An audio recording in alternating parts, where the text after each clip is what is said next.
Okay, the burner is out, and I'm going to spend a little time inspecting this, and I don't have a script to read from, and I'm not the greatest speaker, so it might be boring or repetitive or something. But you're looking at the air cone. The air cone faces the combustion chamber.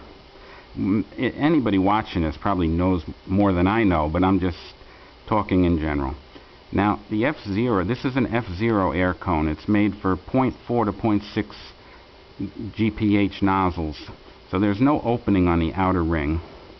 But you have these slots kind of diagonally, which makes this a retention kind of thing.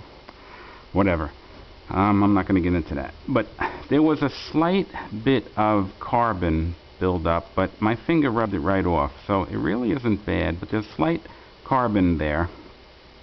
But the nozzle looks pretty good, and it's only a month or so old. It's already got rust on it.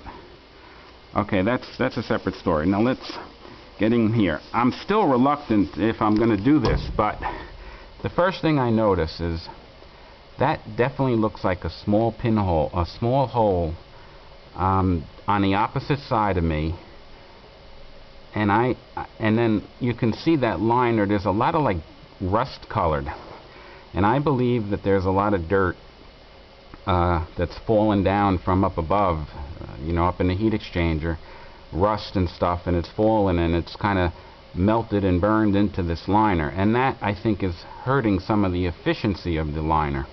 But that hole is the real thing I'm worried about, because that might be where you start getting problems where it'll burn through and it'll hurt the metal. Now, this outer circle is where the burner attaches. Then there's a few inches deeper, and you get to that inner circle, which is that's the line. That's right at the combustion chamber in there, and that yellowish, that reddish whitish stuff, that's all the liner, which I'm considering trying to replace. See here too, you can see it's like stained on the sides of it. I think it would be a great idea to replace it. I'm just really a little worried about this. It's also got a funny shape. That worries me too. How do I rebuild that weird shape it's got? It looks like it's mounded up in the middle on the bottom, but I'm going to inspect it carefully with a mirror, with a light, and my hand too, to see what I'm dealing with. Okay.